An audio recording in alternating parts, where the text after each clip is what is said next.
Sud Radio. Prenez la parole, Philippe David. Et on est ensemble pendant une heure, comme tous les jeudis, on parle de thématiques internationales avec vous Philippe David, et on se pose la question, aujourd'hui suite à son discours devant l'ONU, est-ce que Donald Trump est le nouveau gendarme du monde? Philippe David, c'est à vous. On connaît tous en France l'expression « se comporter comme un éléphant dans un magasin de porcelaine ». Expression qui se traduit en anglais « like a bull in a china shop », comme un taureau dans un magasin de porcelaine. Quel accent? Thank you very much indeed.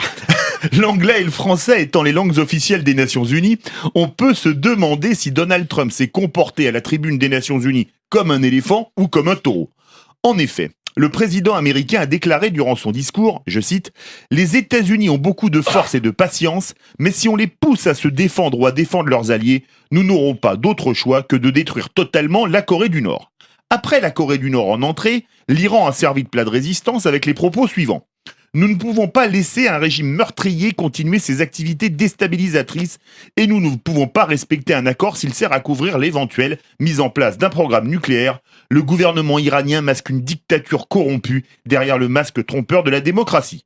Le Venezuela était le dessert de Donald Trump puisque le président américain y a dénoncé une situation inacceptable dans la dictature socialiste du président Nicolás Maduro.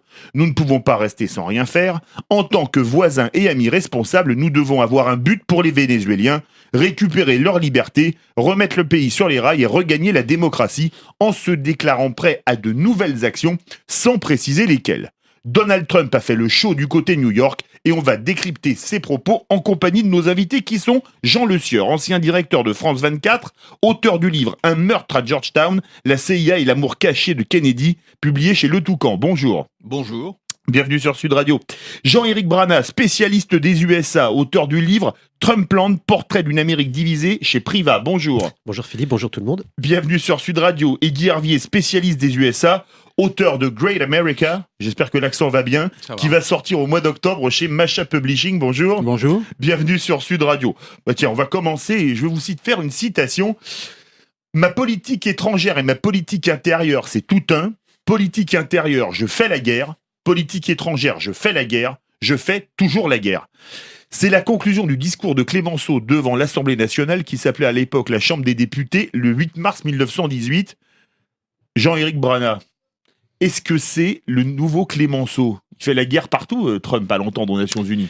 Alors écoutez, si c'est le nouveau Clémenceau, si on se réfère à la citation que vous venez de prononcer, absolument pas. Je crois que Donald Trump s'inscrit exactement dans la logique inverse. Il vous dirait, ma politique étrangère, c'est tout sauf la guerre, parce que tout le monde va venir à moi puisque je fais la meilleure des politiques. Et sur la politique étrangère, je ne vais pas faire la guerre parce que ça coûte trop cher. Guy Hervier, c'est le nouveau Clémenceau. Politique intérieure, je fais la guerre. Il fait partout la guerre, au Venezuela, en Corée du Nord, en Iran. Je ne répondrai pas directement à votre question, mais je reprendrai le titre est-ce que Trump est le nouveau gendarme du monde? Et oui. Jusqu'à présent, on disait ce sont les États-Unis qui sont le gendarme du monde. Et là, on parle de Trump, gendarme du monde. Or, quand on parle de gendarme, ça veut dire que c'est un officier qui œuvre dans le cadre d'un état de droit et avec un certain cadre. Avec des règles. Là, en l'occurrence, c'est Donald Trump qui, effectivement, peut devenir le gendarme, mais je dirais même jusqu'à dire c'est plus presque un parrain qu'un gendarme. C'est-à-dire qu'en gros, il faut que les gens ou les États lui fassent allégeance. C'est-à-dire qu'on l'a vu avec James Comey, il lui a demandé d'être loyal envers Trump et non pas envers la Constitution des États-Unis. James Comey a dit que lui, c'est son cadre, son respect, c'était la Constitution des États-Unis, et donc il l'a viré. Et finalement, il a une attitude assez comparable avec les États. Ceux qui lui font allégeance, ça va, et ceux qui lui résistent. Alors évidemment, je dirais pas que la Corée du Nord, l'Iran soient les meilleurs élèves de la classe, hein, loin de là de. Mais je veux dire, cette approche est quand même très très bizarre. Et au lieu d'expliquer pourquoi la Corée du Nord était une menace et pourquoi l'Iran était une menace, en gros, il a dit il y en a un, je vais le détruire, et deux, je vais rompre l'accord sans expliquer quoi que ce soit. Donc, aucune pédagogie. Ce que vous dites, il y a un petit retour en arrière à l'époque de Bush fils. Vous êtes avec nous, vous êtes contre nous, c'est très manichéen. Oui, absolument, l'axe du mal, on le connaît. Jean Le Sieur, c'est le nouveau Clémenceau, Donald Trump. L'un était à la tribune de l'Assemblée nationale, l'autre des Nations Unies. Je crois que en comparant à Clémenceau, on insulte Clémenceau. En parlant de Trump comme gendarme du monde, on insulte les gendarmes, sauf à penser que Trump est une espèce d'enfant monstrueux du gendarme fol amour et de la femme du gendarme de Saint-Tropez. Enfin, on est dans des paramètres totalement nouveaux. On n'a jamais eu un président des États-Unis ni de quelque pays que ce soit, peut-être l'Iran d'ailleurs, venir menacer un pays de destruction totale à la tribune des Nations Unies. D'ailleurs, Ahmadinejad, voilà, parlait d'Israël, etc. Donc Trump, c'est Ahmadinejad. L'autre jour, nous faisions des comparaisons peut-être un peu hasardeuses entre Kim Jong-un et Trump. Ces comparaisons ne sont pas totalement hasardeuses. Et d'ailleurs, ce discours devant la tribune des Nations Unies, quand on dit gendarme du monde, Trump ne se préoccupe pas de l'état du monde. Quand il théorise un petit peu une réflexion qui est une réflexion de ses conseillers sur le monde, il dit: l'avenir du monde, le nouvel ordre mondial, repose sur le réveil de la souveraineté des nations. Comment peut-on baser un ordre mondial sur les intérêts particuliers d'un certain nombre de nations qui forcément ont des intérêts contradictoires? Et si on base toute la réflexion sur la stratégie, la géostratégie là-dessus,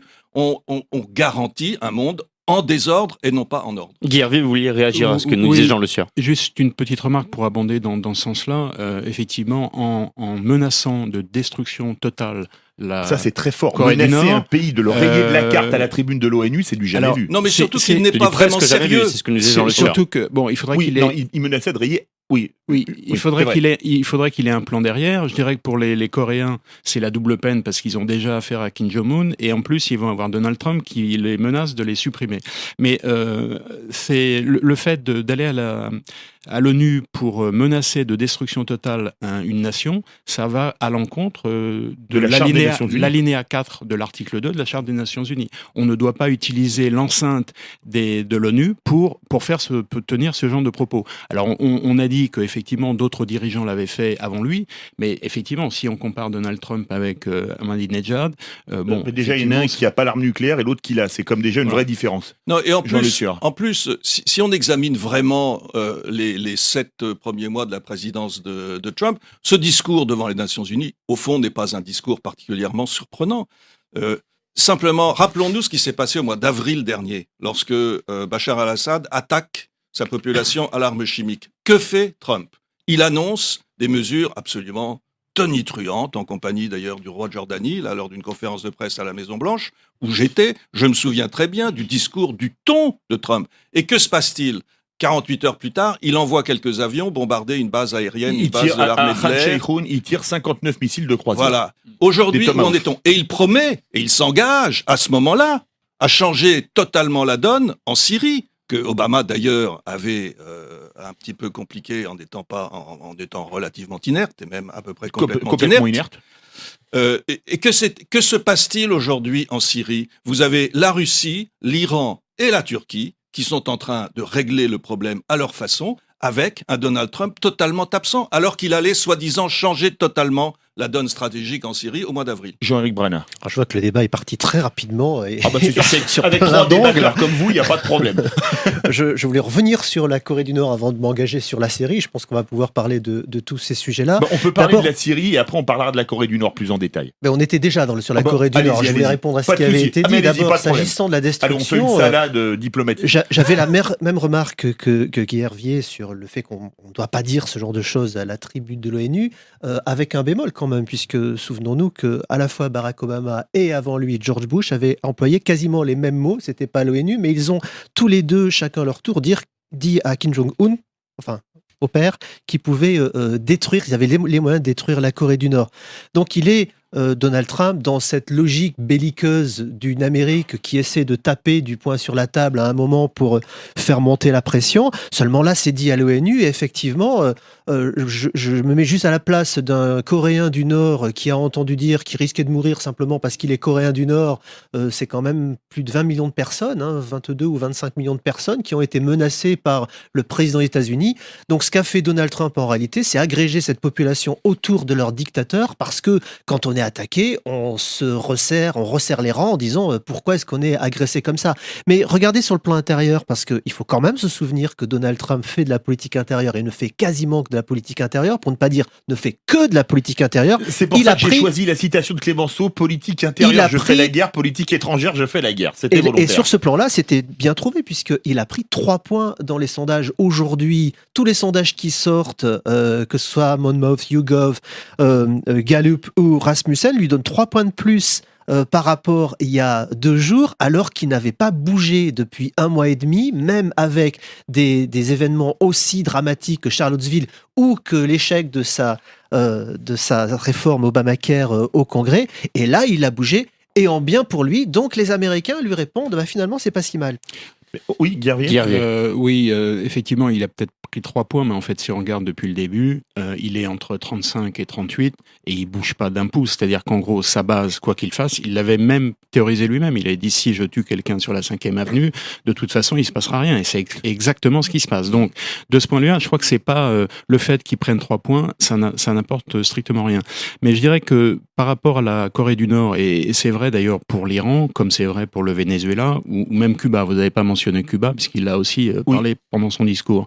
Mais il a été plus violent sur le Venezuela. Oui, absolument. Et le problème, c'est que on a l'impression qu'il dit un certain nombre de choses de manière totalement imprévisible, instinctive, éruptive, mais il n'y a pas de plan derrière. Et si on écoute le discours de ses généraux et de son secrétaire d'État, après, ils sont obligés de ramasser les miettes. C'est-à-dire qu'en gros, lui... l'éléphant ou le taureau dans le magasin de porcelaine. Absolument. Lui, il dit, moi, je peux utiliser la bombe. D'ailleurs, on se souvient que quand, avant le 20 janvier, il avait eu un entretien avec un certain nombre de gens de la sécurité nationale et il avait posé la question à 3 reprises, mais pourquoi on n'utilise pas la bombe nucléaire? Donc, on en revient à Goldwater, en 64, qui était un sénateur qui, lui, était prêt à déclencher une 3e guerre mondiale. Donc, c'est quand même...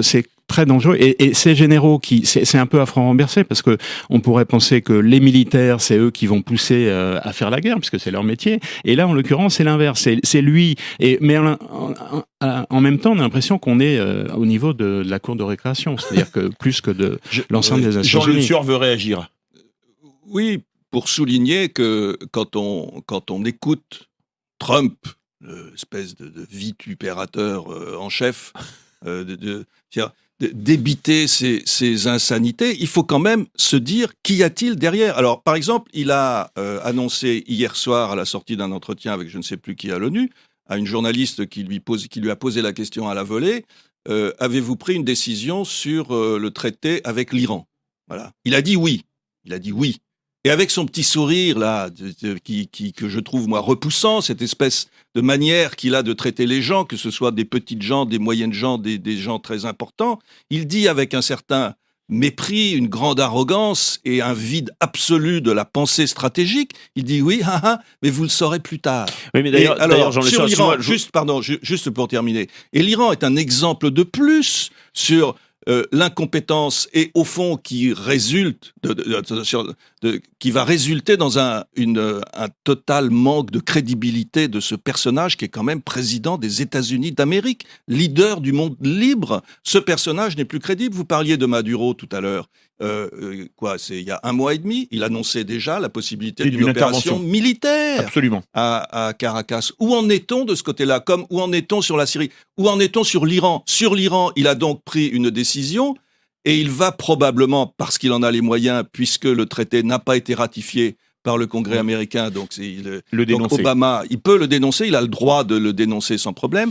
Il va probablement se baser sur le fait que les Iraniens continuent à développer des missiles intercontinentaux et pourront les armer de têtes nucléaires quand ils auront ça. Enfin bref, il va dénoncer ça. Mais quel est le plan B? Comme l'a très bien souligné Guy Hervier et M. Macron à la tribune des Nations Unies, quel est le plan de rechange?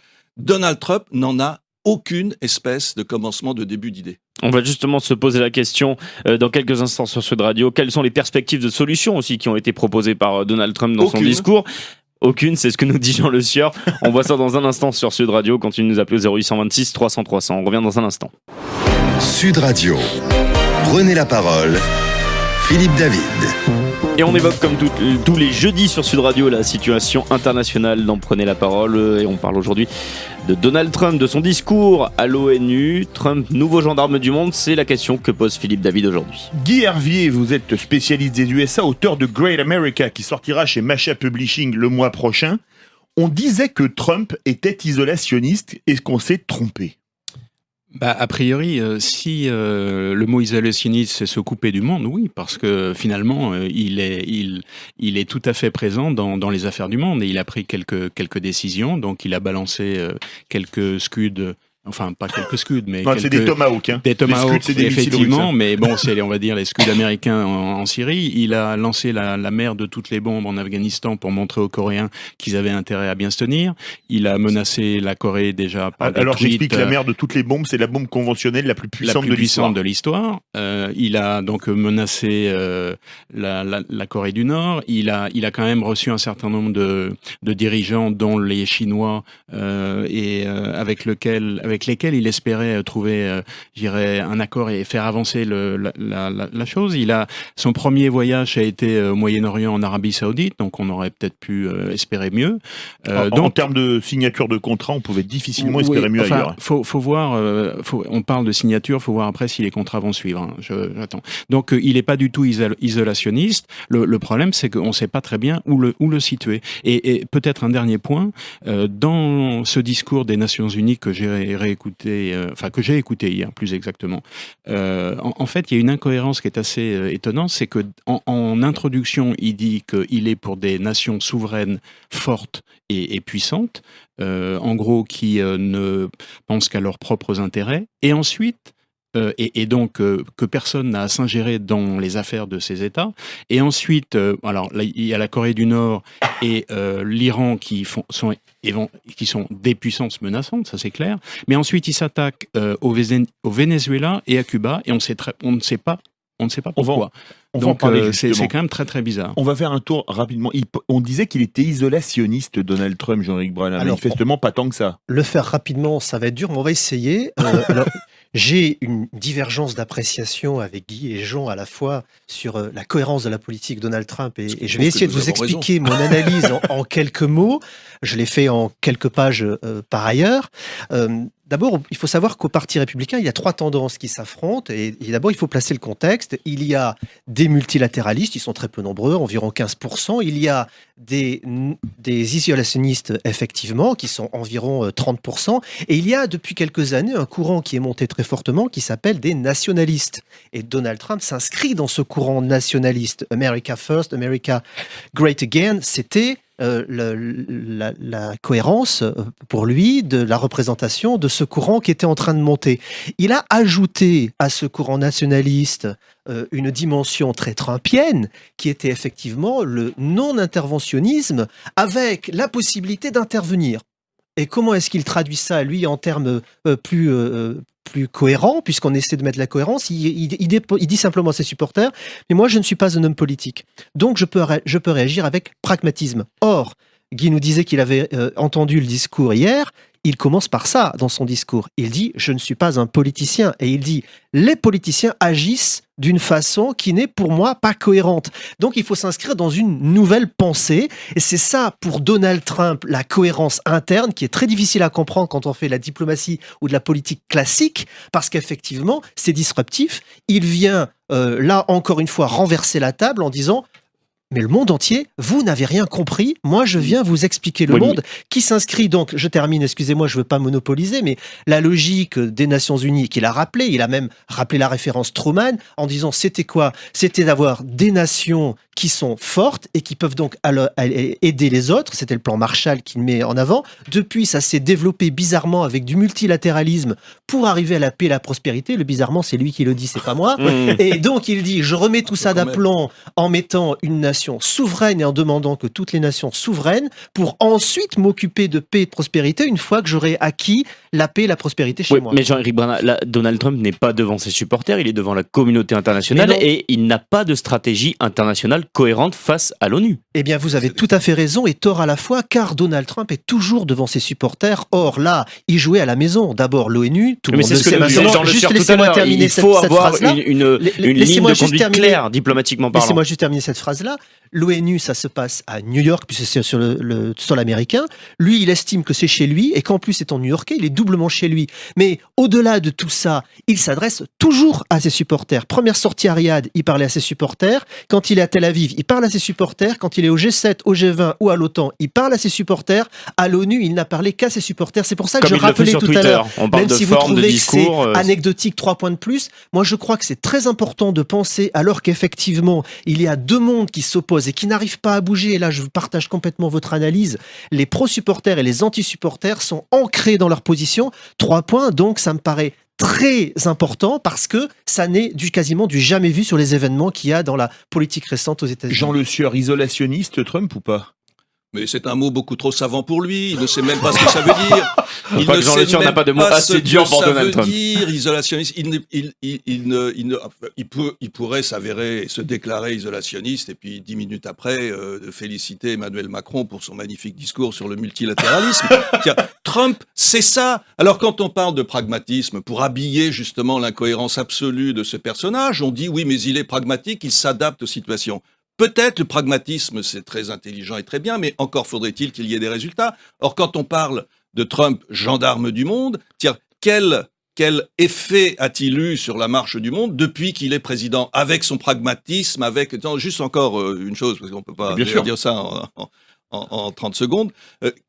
Quand je parlais de la Syrie tout à l'heure et des résultats qu'il allait annoncer, quels résultats a-t-il eu? Quels résultats a-t-il eu sur la Corée du Nord depuis que la crise a commencé? Rien n'a avancé. Il ne cesse de parler au président Xi.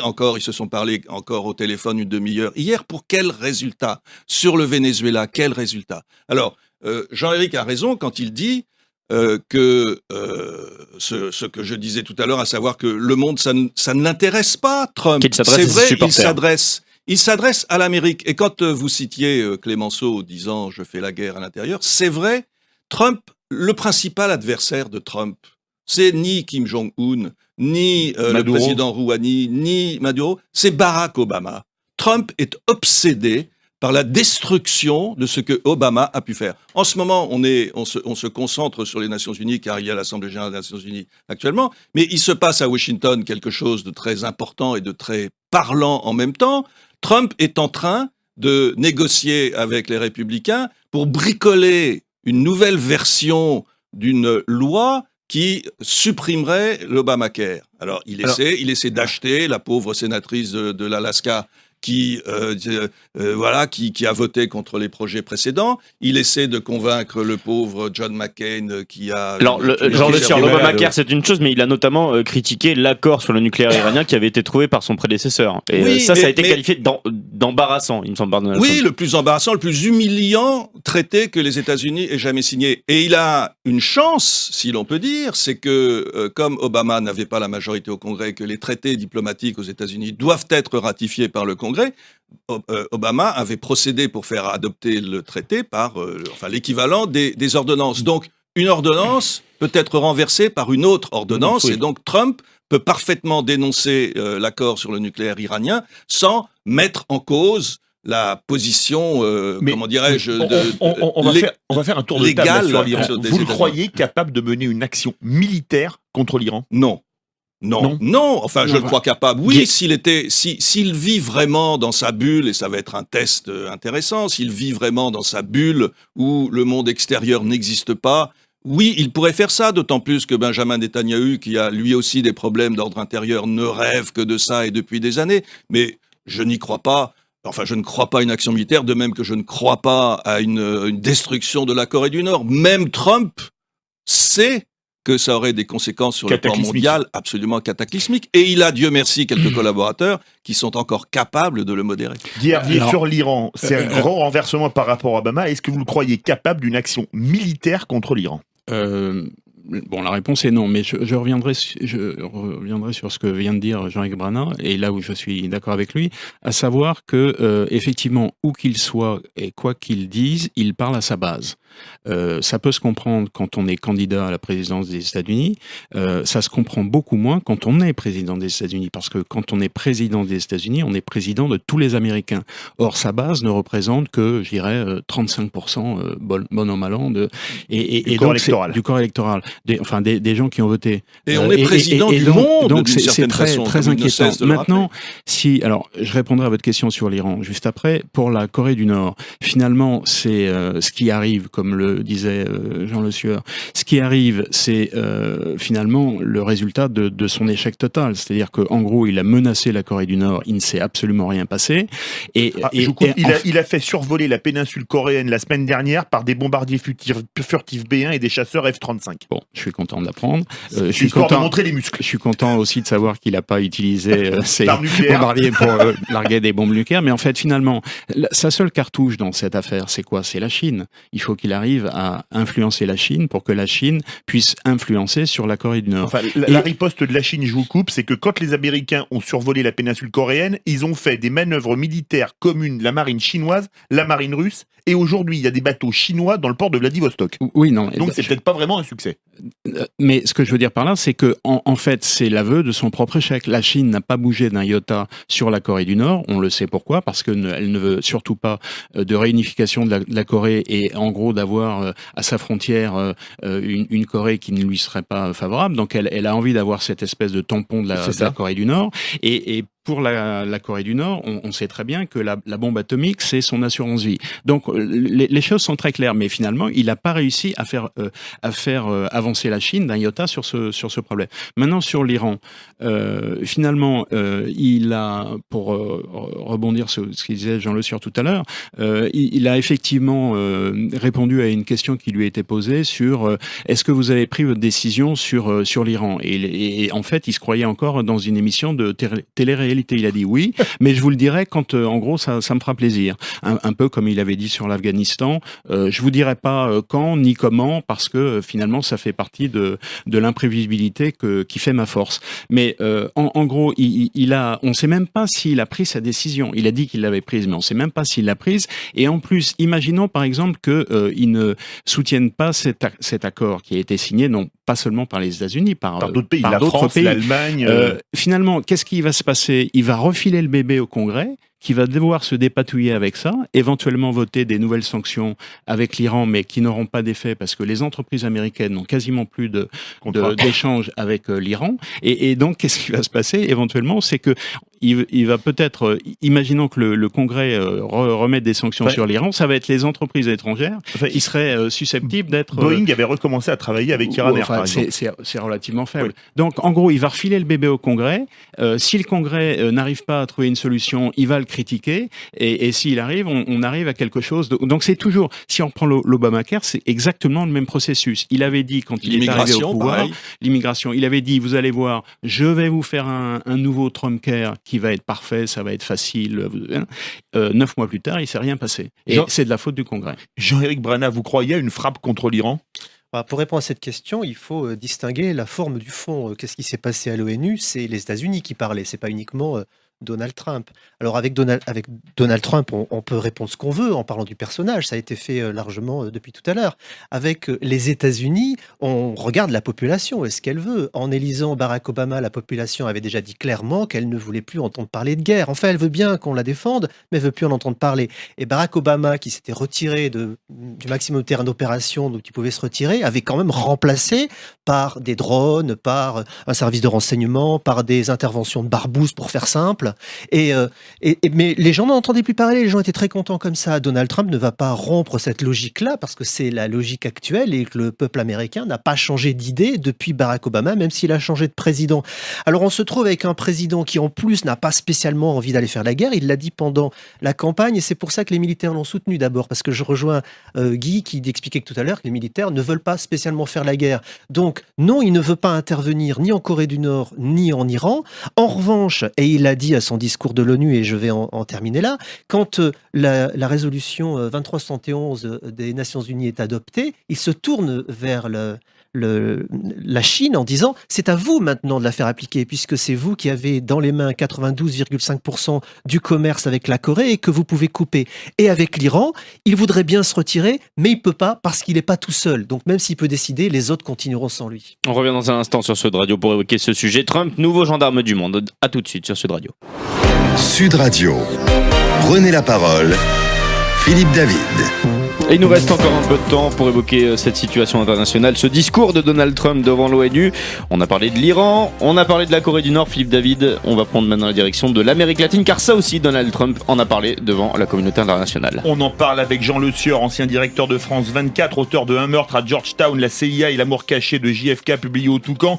Jean-Éric Brana, spécialiste des USA, auteur de Trumpland, portrait d'une Amérique divisée, publié chez Priva. Et Guy Hervier, et autre spécialiste des USA, auteur de Great America chez Masha Publishing, qui sortira le mois prochain.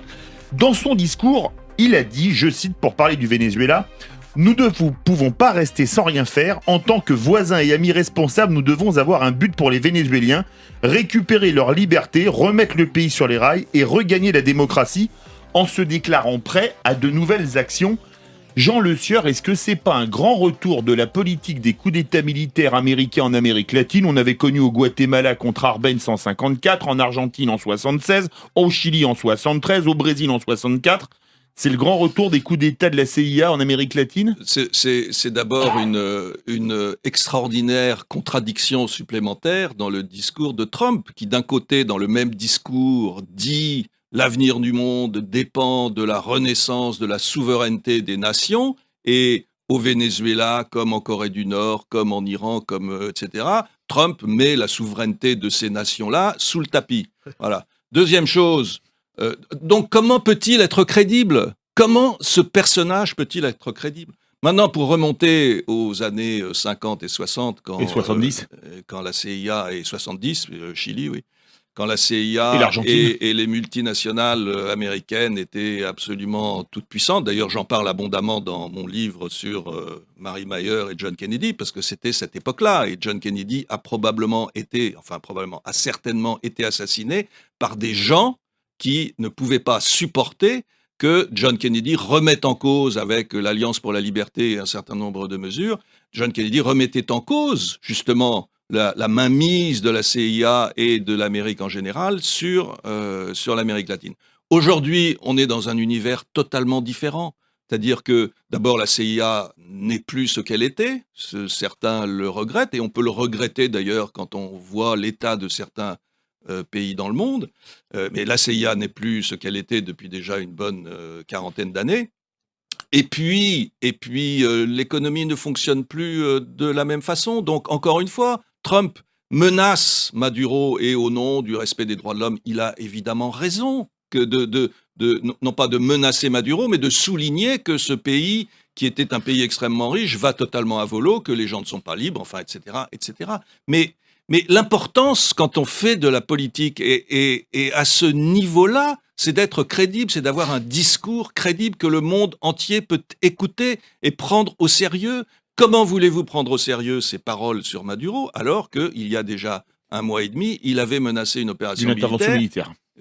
Et rien n'est venu. Alors peut-être y a-t-il des choses en sous-main, on ne sait pas. Et j'aimerais être sûr qu'il y a, que Trump est suffisamment intelligent pour laisser justement des gens plus discrets que lui se mouvoir dans le magasin de porcelaine avec un peu plus de finesse et d'efficacité. Mais je crois que ça n'est pas le cas. Jean-Éric Branas, c'est le grand retour des coups d'État militaires organisés par la CIA en Amérique latine, parce que dire on est prêt à de nouvelles actions, ça peut être soit militaire, soit un coup d'État. Et puis en Amérique latine, les coups d'État organisés par les USA, il y en a eu un paquet.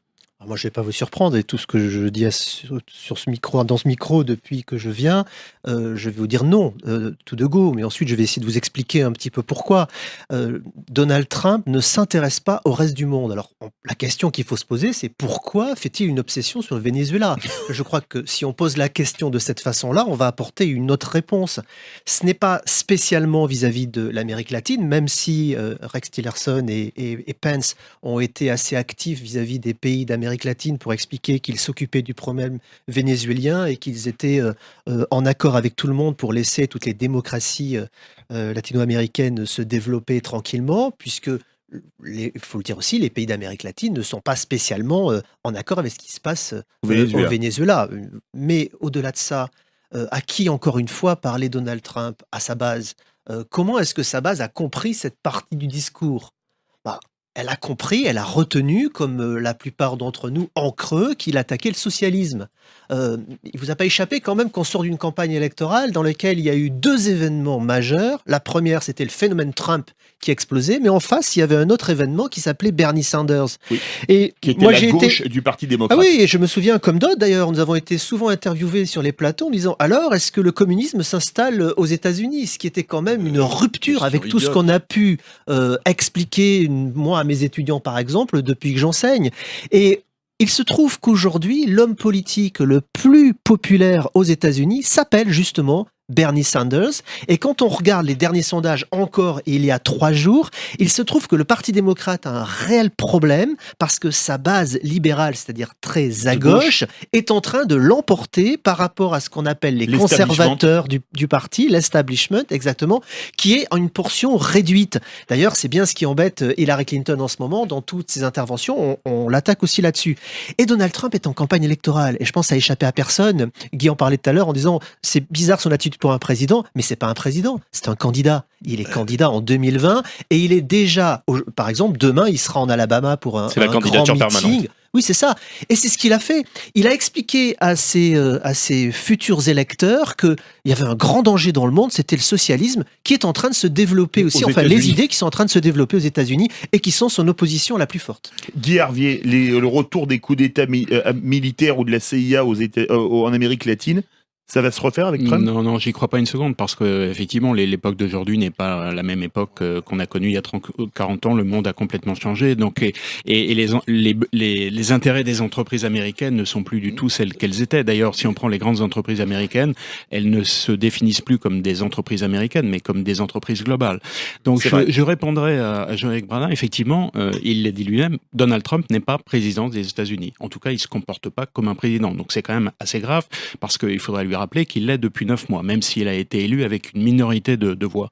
Maintenant, pour répondre au Venezuela, je commencerai par le Mexique. Je ferai un écho entre le discours qu'il a fait aux Nations Unies et le discours qu'il a fait lors de son investiture. C'est vraiment c'est une vision. Alors, effectivement, je sais pas s'il y a un autre mot qui pourrait, parce qu'il est peut-être pas capable d'avoir une vision, mais c'est vraiment une vision, une vision apocalyptique du monde, donc des États-Unis, et la description qu'il avait faite des États-Unis faisait peur. On aurait absolument plus envie d'aller aux États-Unis quand on a écouté ce discours-là. Et là, la vision du monde qu'il a est de la même nature. Et si on voit les débuts, finalement, ce sur quoi il s'est fait élire, et en particulier parmi les arguments qui étaient avancés, c'est construire un mur qui serait payé par les Mexicains. Donc les Mexicains, on commence à être en Amérique latine. Donc il avait déjà cette idée, je veux dire, très conflictuelle de rapport entre les États-Unis et puis l'Amérique latine. Donc il y a eu le Mexique. Je me souviens aussi de la visite que le président colombien avait fait à la Maison Blanche. Et en gros, il avait dit après, donc pendant la conférence de presse, d'ailleurs, où on avait l'impression que le président colombien parlait mieux anglais que lui, ce qui est quand même assez grave. Il a expliqué en long, en large et en travers que, en gros, il avait parlé principalement avec le président colombien des affaires de drogue. En gros, pour lui, la Colombie égale la drogue. Donc, il a une vision du monde qui est quand même extrêmement schématique. Et pour en arriver au Venezuela, franchement, on peut se demander quelle mouche l'a piqué. C'est-à-dire que, effectivement, si l'idée c'est de dire il faut surtout pas que le socialisme puisse se développer dans le monde, je crois que c'est un combat d'arrière-garde. Donc on a l'impression qu'il s'est réveillé un matin, qu'il a écouté Fox News et que, en gros, il a balancé un tweet et il a fait une déclaration. Donc c'est quand même très très bizarre. Et puisqu'on parle du Venezuela, il faut aussi parler de Cuba, puisqu'il a aussi sérieusement assaisonné Cuba dans son discours.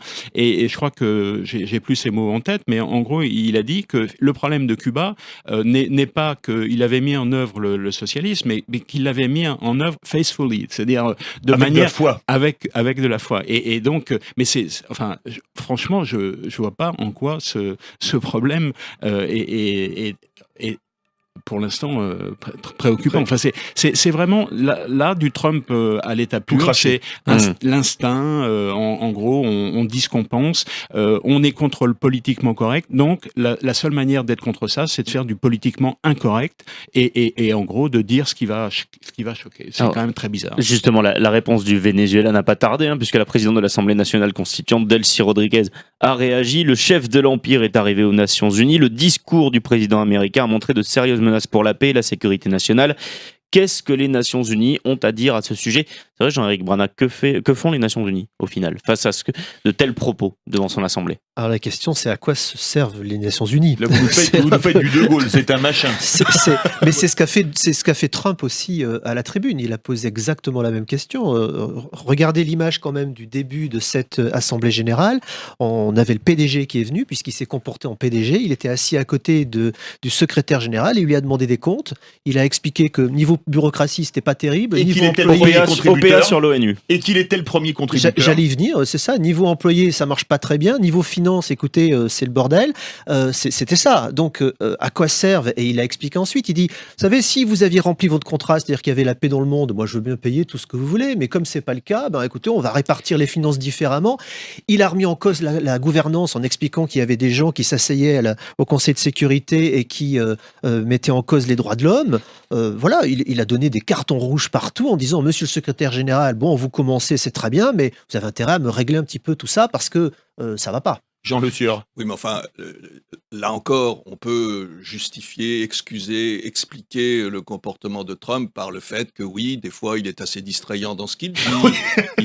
Il est parfois relativement stimulant. Il dit des choses qui sont parfois correctes quand même. Ce serait bien le drame s'il ne disait pas de temps en temps des choses correctes. Mais le problème, c'est que il a des responsabilités extraordinaires. Alors, on peut dire que les Nations Unies, oui, vous évoquez De Gaulle, le machin. Les Nations Unies, évidemment, ne sont pas aussi efficaces qu'on pourrait le rêver. Mais là encore, comme sur la Corée du Nord, comme sur l'Iran, comme sur l'Amérique latine, comme sur la politique intérieure des États-Unis, quel est le plan B? Quelles sont les contributions du président des États-Unis aujourd'hui à tous les problèmes qu'il soulève? Et juste un dernier mot sur la base. Très brièvement, s'il vous plaît. Très brièvement. La base du président Trump. Breitbart et Steve Bannon recommandent aux gens qui ont voté pour Trump de brûler les casquettes Make America Great Again. Quant aux sondages, alors ils peuvent fluctuer comme ça de 2-3% par-ci par-là au gré des foucades et des coups de boutoir de Donald Trump, mais les sondages aux États-Unis disent aussi aujourd'hui qu'une majorité des électeurs américains sont en faveur d'un système d'assurance médicale comparable à ce qu'il y a dans tous les autres pays du monde. Or, ça n'est pas ça que Trump est en train d'essayer de vendre à sa base. Oui, très vite sur la critique de l'ONU, effectivement, De Gaulle avait bien dit que c'était un machin. Il y a eu la politique de la chaise vide de 61-63, mais je réécoutais une conférence de presse de 65 où on lui pose la question sur le fonctionnement de l'ONU. Il dit il y a peut-être des choses à faire, mais en tout cas l'ONU est un mal nécessaire. Donc c'est vraiment, faut pas arriver en disant l'ONU il faut le supprimer comme le reste. Et juste un mot. L'idéologie nationaliste de Trump, n'oublions jamais Romain Gary disant le patriotisme c'est l'amour des siens, le nationalisme c'est la haine des autres. Merci, et Mitterrand, merci Jean le nationalisme c'est la guerre. Merci beaucoup Jean Le Sieur, merci beaucoup Jean-Éric Brada, merci beaucoup Guy Hervier pour ce débat passionnant qui nous a amené au Venezuela, en Iran et un peu partout. À très vite sur Sud Radio.